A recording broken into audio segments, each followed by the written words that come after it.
अगर आप भी चाहते तो भोजपुरी चैनल को सब्सक्राइब करना ना भूलें। अगर आप भी चाहते तो भोजपुरी चैनल को सब्सक्राइब करना ना भूलें।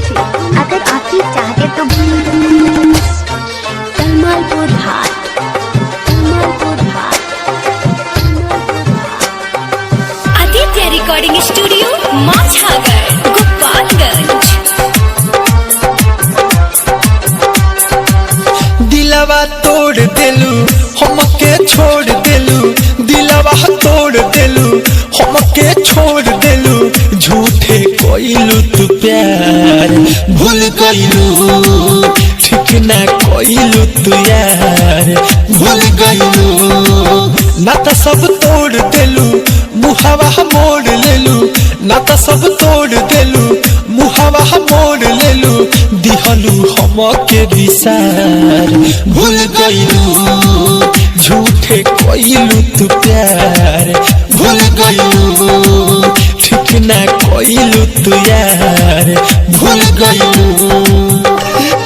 डीजे अमित राज, डीजे अमित राज, कलमालपुर हाट, कलमालपुर हाट,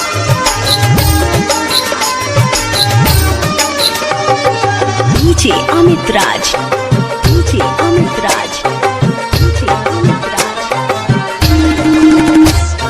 कलमालपुर हाट, कलमालपुर हाट।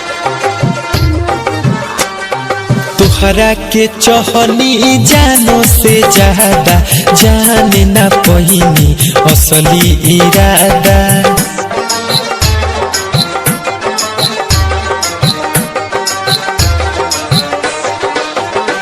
हाँ तोहरा के चहनी जानो से ज्यादा जाने ना पहिनी असली इरादा।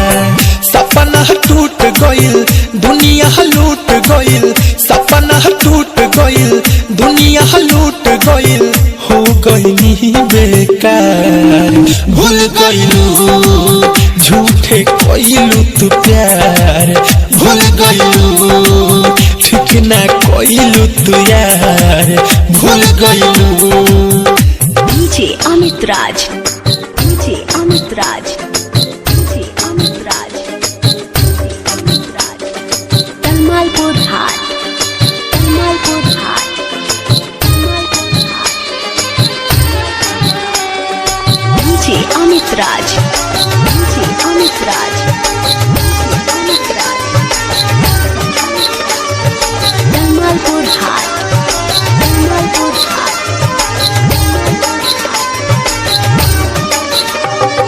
चल गइलू गोरी संगे से सना थके, मनलू ना काहे तू रंजन के बात के।